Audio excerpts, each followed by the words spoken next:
Hello and welcome to a talk on Introduction to Sage Agastya through Art History. We see the sculptures and paintings of Sage Agastya almost all over the world today in museums, temples, and ashrams. We find them in US, UK, Canada, Singapore, Malaysia, Indonesia, and many other places. Some sculptures or paintings depict him as short and stout, others tall and slender, and some even with Asian features. Isn't it interesting to see the varied depiction of the same sage? Giving us an insight to all this is Dr. Raghavendra Rao H Kulkarni, and I will be introducing him now. He is a well known historian and has published 9 books and over 120 research papers on history in art journals. He was also a columnist for the New Indian Express newspaper, which is for those of you who are in other countries, it's a very prestigious newspaper in India. Dr. Kulkarni has been recognized nationally for his work, including the National Chankya Award for his contribution to art and architecture. He has a master's degree from the prestigious MS University of Baroda, which is a college of visual arts, and was awarded a doctorate degree for his thesis on pre and early Chalukya art in Karnataka from the University of Mysore.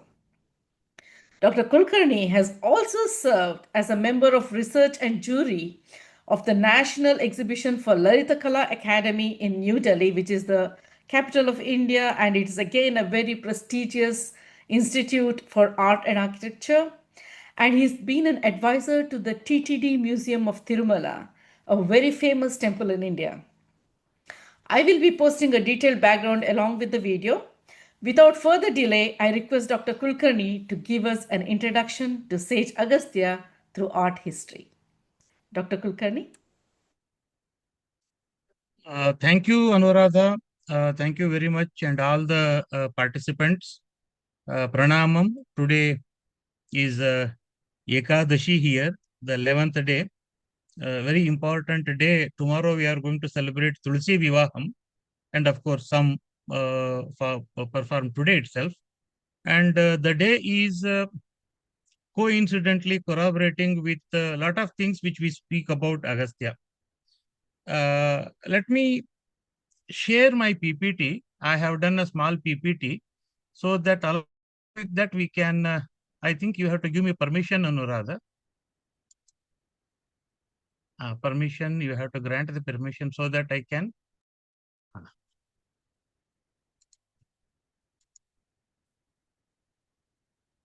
Okay.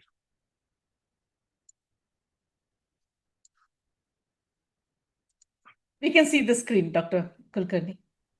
Yeah, can you see the screen? We can. Thank you. Okay. Yeah. Om Namo Bhagavate Agasthyaya. That is the mantra. And also, one more very important Rishi whom I would like to give my pranamas is Vyasa. Vyasaya Vishnu Rupaya Vyasa Rupaya Vishname Namo Vai Brahma Nidaye Vasishtaya Namo Namaha. He is Vasishtha, one of the 7 Rishis, premier 7 Rishis, and Agastya is also considered as the 8th Rishi, and also sometimes in different chronicles he is also considered as the one of the 7 Rishis. Yeah, let me put very personally, my knowledge of Agastya starts with a popular myth, the place where I belong to. I belong to northern part of Karnataka, the place called Badami, which was known as Vatapipura. And Vatapipura was the capital of one of the premier dynasties of India, the Chalukyas of Badami, as popularly known. This Vatapi has been associated with the Agastya myth.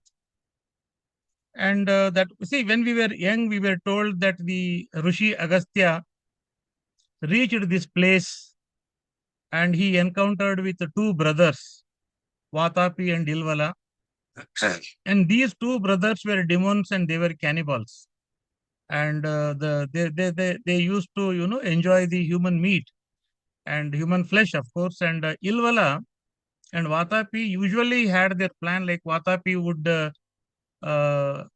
be turning himself into a goat or a sheep all the time, and he would be cut and fed to the guests whom Ilvala would be inviting for the lunch or dinner, whatever it may be. And then after the lunch, Ilvala would call his brother to come out from the stomach so that the person would be killed, and then they both brothers would make a feast out of the person who is dead. So same thing also encountered with Agastya, since he was a Trikala Jnani and also Chiranjeevi, immortal one, and foreseeing that Vatapi is going to be fed to him.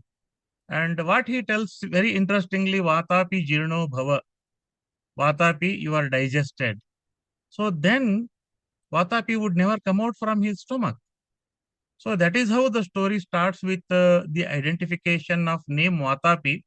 Later on, Ilvala requests him and begs him and requests him to pardon whatever the sin they have committed. And finally, Vatapi was made alive once again, and both of them lived happily, and they started cultivation in the land.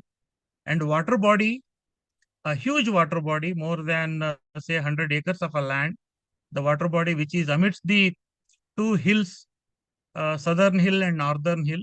Northern hill is known as the Vatapi, southern hill is known as Ilvala, and water body in between is known as Agastya Tirtha. That is the myth which were told to us as a young children in those days. And of course, even today, those who visit Badami would be knowing the same, story, Vatapi and Vatapi Ilvala. And Vatapi's name become immortal by naming the place Badami as a Vatapipura. So, whenever we speak of Vatapi, Agastya will be the prime personality who was root cause for, changing the minds of these people. So there are many versions about Agastya. There are many versions, like certain chronicles speak him that he was a Tamil Brahmin born in South and probably traveled north. That is one popular story. And in Rigveda, we know that he was one of the composers of the shlokas. The date of Rigveda today goes back to 4500 BCE, not 1900 BCE, as Europeans used to date the Rigveda. Hence, based on recent researches from last 3 to 4 decades, a lot of research has been done on the Indus Sindhu Saraswati culture. I specifically mention Sindhu Saraswati culture, where Agastya's name has been proclaimed several times as part of the Saraswati culture. So, the antiquity of the Agastya whom we are talking today goes back to at least about 4500 BCE. So that is one thing we have to be very clear, because there are, when we look at Agastya, we always feel doubtful how many Agastyas were there. Whether the same Agastya from the south went to north and again he came back to south. I believe in this theory because I proved beyond any doubt in my writing on my doctoral work and also in my recent research work on how the Aryanization took place in the south. Aryanization is not the bringing the Aryan culture. Aryan, again, the term Aryan is also very, disputed, discoursed a lot about by the many scholars. Arya is a civilized one. Nothing to do with the Central Asian race that has been considered as the Arya. Arya is a kind of a terminology we used for any elder, any civilized one. Even for the female also we use Arya. Arya for the male, Arya for the female. So Aryanization is, you can call it as a kind of a interaction with the Aryavarta, that is the northern part of India, where the Sanskrit was a predominant language. In south, we were predominantly governed by the Dravidian languages. It was a kind of a fusion between, you can say, happy amalgamation of the Sanskrit with the Dravidian languages. So I think you guys also should know that recent excavations held in Tamil Nadu, especially place like Keeladi in Pudukkottai region, and also I strongly believe that Agastya should be, I mean, should have been part of the Shri, Kaveri Poompattanam region, that is most fertile region and most cultured region of Tamil Nadu, where we have some of the finest the literature that has been given from that land itself, especially Shilapatigaram. Shilapatigaram is a work which Shilapatigaram indeed mentions about Agastya's presence in the region, which is a 2nd century BCE work. So, keeping in mind Agastya's northern expedition, probably he introduced the Dravidian culture. As we know that the area of Balochistan in present day Pakistan, Balochistan even today have retained the Dravidian dialects. Even today they have retained the Dravidian dialects, and one of the Shakti Pita, Hinglaj was part of the Dravidian control in those days. So I think it is imperative to believe that Agastya's interaction probably introduced the Dravidian culture in the north. That is one important aspect. And while he came back to the south, he did not stop himself in one place. He traveled in different places, and wherever he reached, wherever he stayed, he has installed a Shiva temple. That is one of the very important thing we should note about Agastya's, very important activity. Otherwise, popularly we know in South, Agastya Nadi Kendra, Agastya Jyotisha Kendra. So these are the things which we in popular culture we have today. But historically, the roadmap of Agastya is a very important for culturization. It is you can say it as a Dravidanization as well as the Aryanization, both culturally. So uh, Agastya's reference in Ramayana and Mahabharata are also we can see that his presence. So the date of Mahabharata war has been historically proved today from the an inscription found at Aihole. It is dated back to 3735 years BCE. So it means you can add 2025 years to 3735. That will be the date of the ending date of the or closing date of the Mahabharata war. So then if Mahabharata war is dating back to say about 5000 years BCE, it is even before the Rigvedic, as we call it as a even before the Rigvedic. But imagine the Rigveda was also known in the period of Ramayana as well as Mahabharata. So then virtually there is almost 1200 years difference between the end of Ramayana and beginning of the Mahabharata. That is also again proven beyond any doubt. So then now I am not contradicting my first view that now Agastya, who is mentioned in Ramayana, goes back to at least 6,500 years BCE. So Agastya, the very concept of Agastya has been idealized time to time. And as we know, as he is an immortal personality, as a Chiranjeevi, one of the 7 Chiranjeevis, so that his presence would always be felt in all the period, like that of Parashurama. Parashurama, though the avatar of Vishnu, avatar one of the 6th avatar of Vishnu, Parashurama can be seen in Krita Yuga, during the time of Ramayana, Treta Yuga, even during the time of Dwapara, during the time of Mahabharata. So he fought with Rama, and he taught lessons to Dronacharya and Krupacharya and Bhishma in the Dwapara. So the person who is present in all the period, uh, we definitely have to believe as a Chiranjeevi. Same thing also, affiliates to Agastya as he was present. And of course, so then looking at his historical places other than Karnataka, so the Godavari belt, river Godavari belt, considered as an important area where he, Godavari and Narmada, I also add Narmada, these two river belts which he personally loved because Narmada river belt provides some of the finest varieties of the Shivalingas. They are natural Shivalingas. Wherever Agastya established any temple associated with Agastya, whether it is in Karnataka, Tamil Nadu, or anywhere, the Shivalingas were invariably brought from Narmada river. So that is one strong concept.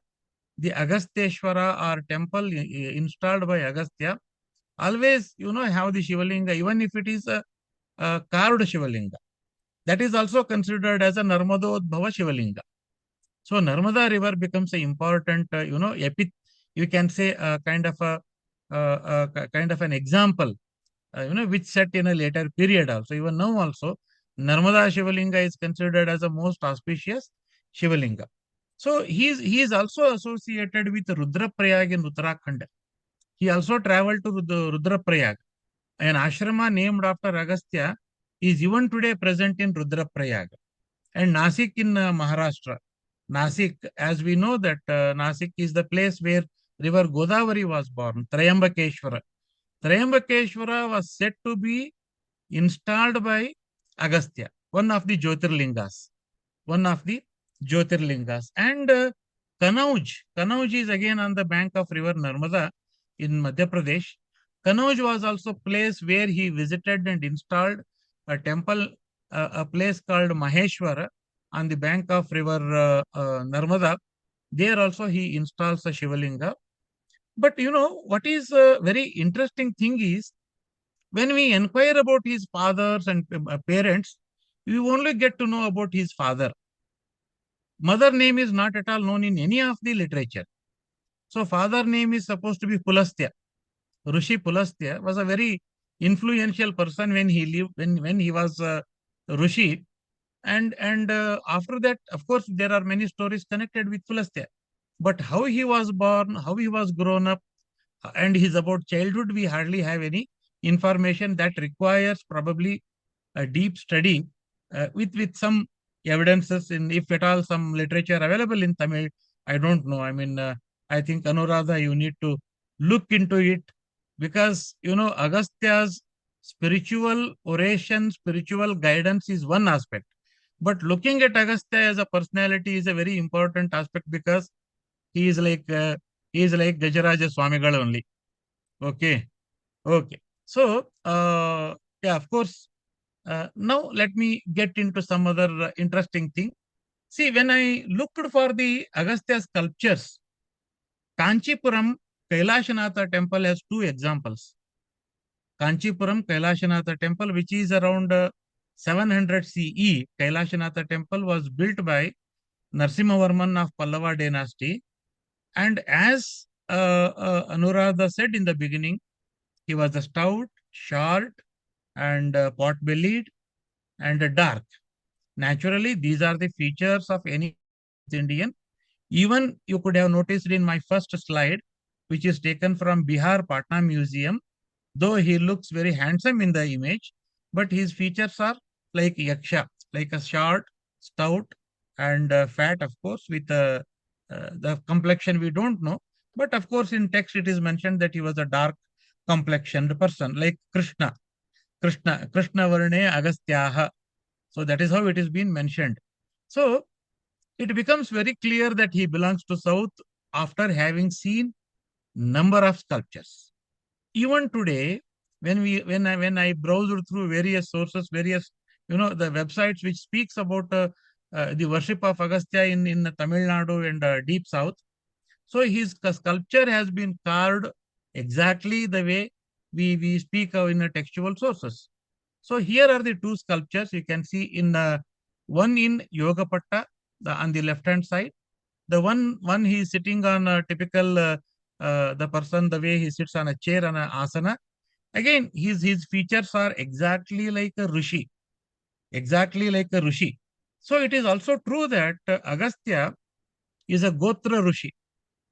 Agastya is a Gotra Rishi. Through his name, the entire clan has developed.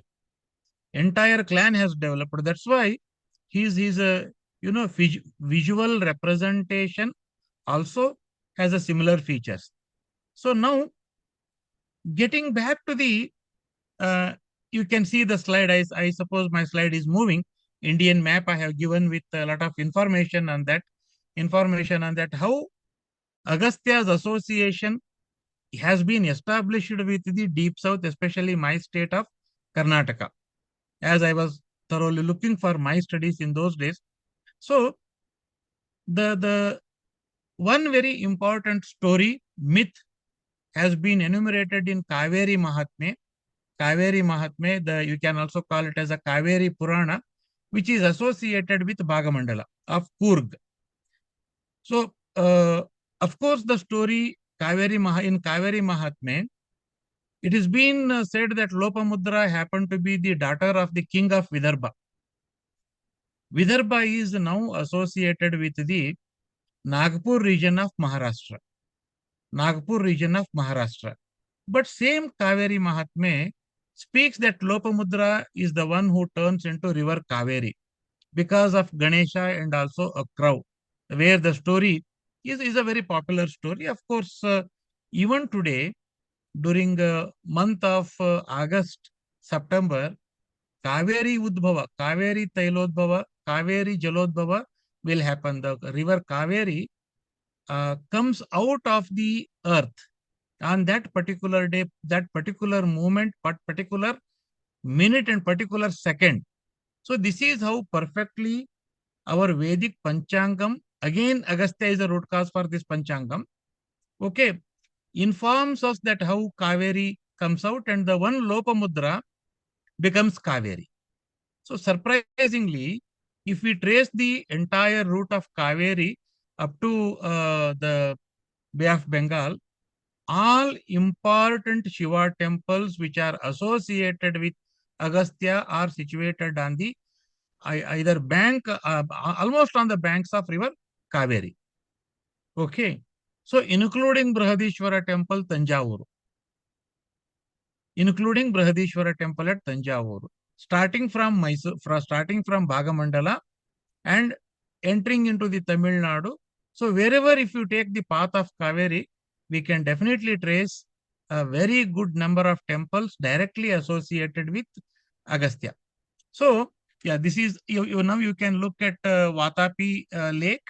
This is the Vatapi Lake, and yeah, this is another first view. This is second view. You can see the North Hill and South Hill, and I also show you some of the finest sculptures. This is a rocket temple dedicated to Shiva, though direct reference is not there to Agastya, but definitely it is a follow through of the Agastya's influence in Badami. Cave number 1, Nataraja, and the cave number 1. We also have three important divinities in cave number 3 at Badami: Vishnu, Narasimha, and Trivikrama. So, these three characters also again associated with the Samhita, enumerated by Agastya. So, now we move on to another important place in Karnataka, place called Sandur, which is a, you can say it as a, it's one of the very controversial place for the iron ore in recent years. There, the Chalukyas built a temple dedicated to Parvati Devi and Kumara. It is believed that the Agastya was instrumental in bringing Parvati Devi to this place. Local Purana, Sthala Purana speaks about this particular place. But the most interesting thing is, this is the painting from Virupaksha Temple, Hampi. Virupaksha Temple, Hampi. There is a beautiful narrative which was painted in 1510, in between 1510 and 25. It is a Girija Kalyana, wedding of Shiva and Parvati. See, usually three rishis are always represented wherever Shiva is presented. One is Patanjali, second one is Markandeya, third one is Agastya.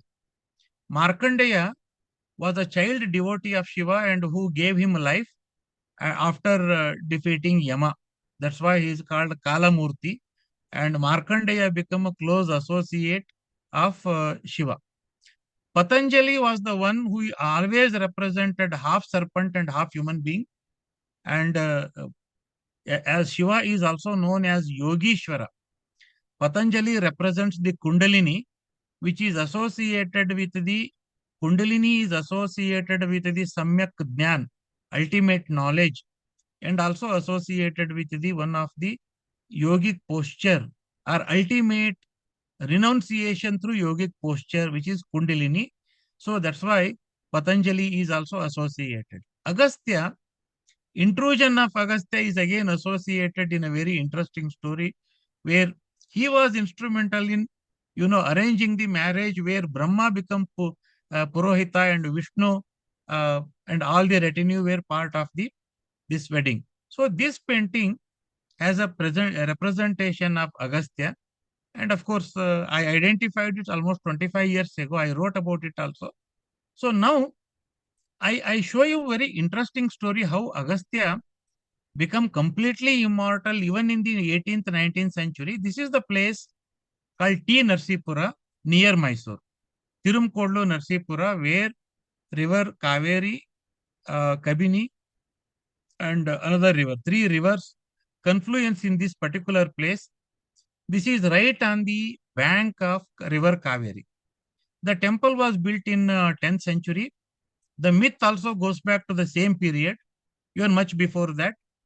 And yeah, I want everyone to closely look at this particular ratha, wooden chariot, which is about 300-year old, and now it's in a very bad state of preservation. We tried to preserve it, but when I moved to Mysore, Bangalore, I could not do my best. But now some some important pieces have been preserved. So this is the one which speaks about Sthala Purana associated with Agastya, with that of T.Narasipura. So you can see another view. Yeah. And as a matter of fact, all wooden rathas will have Ganapati, Trimurtis, Vishnu, Shiva, Brahma together, and upper portion has Vishnu, Shiva, as well as devotees. Lower portion has Ganesha being worshipped by the devotees. The most interesting thing is there are two panels which represent the installation of the Shivalinga at T. Narsipura, Tirumala Narsipura.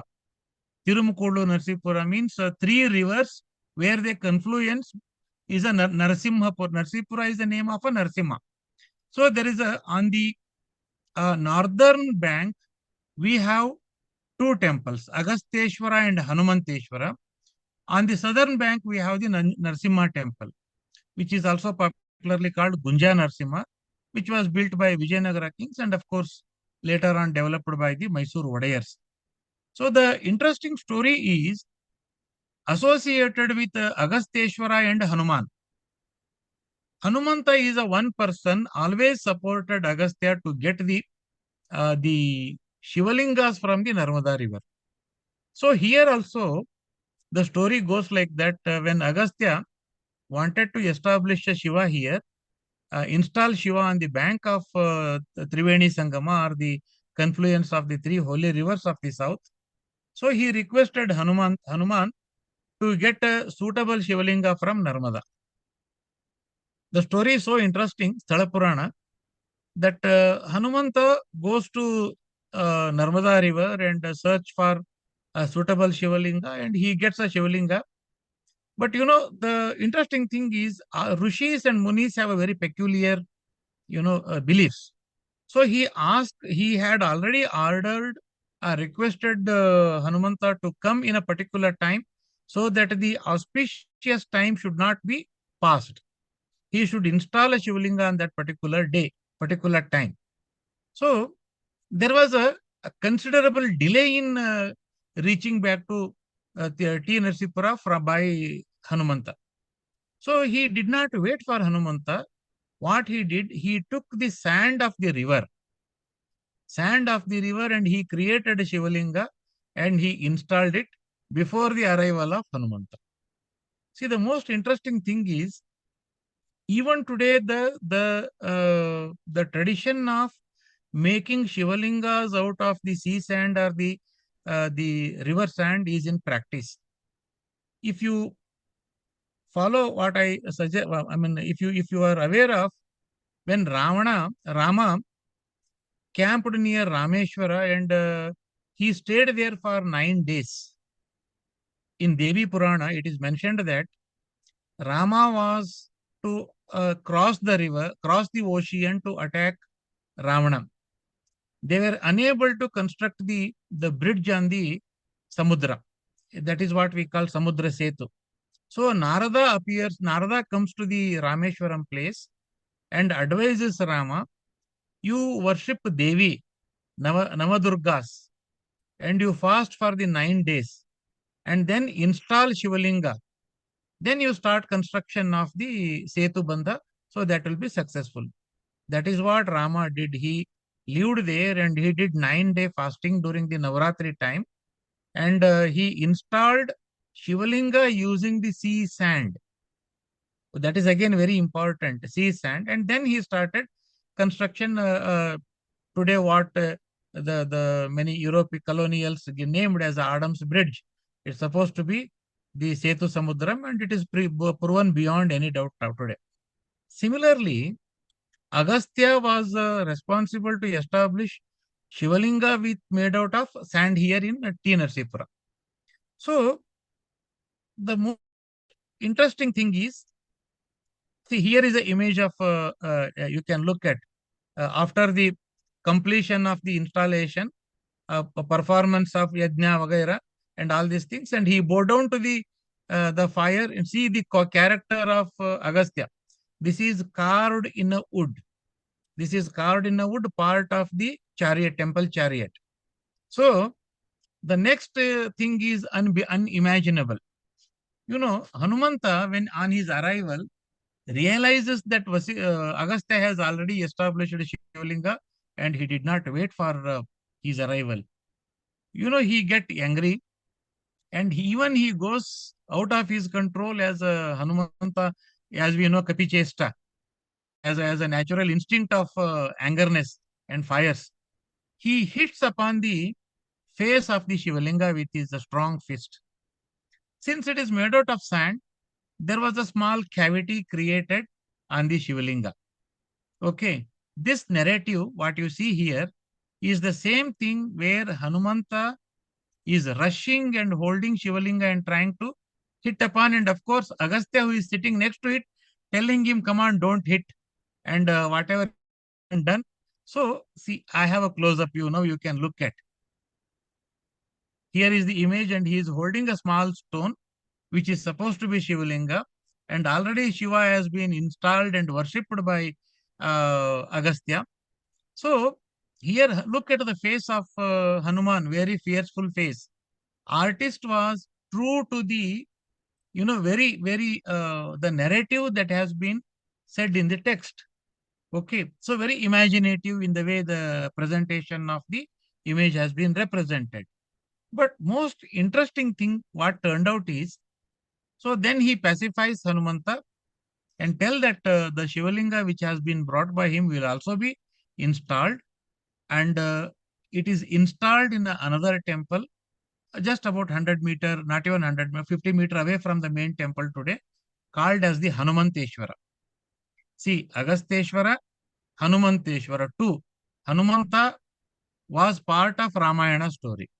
Now the story of Agastya is also connected with that. So here, the time that goes back to 5,000-6,000 years BCE, where this narrative has been repeated in the 18th century. So now, I also show you another small temple in T.Narasipur Taluk only, a place called Bannuru. Bannuru, again 22 kilometers from Mysore.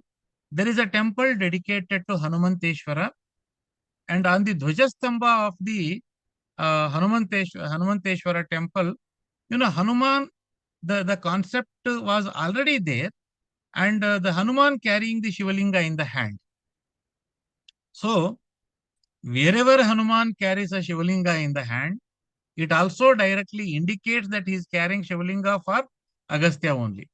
So, that is how the myth directly connected with the entire story. So, this is what my small work on Agastya in Karnataka. Of course, I can go on.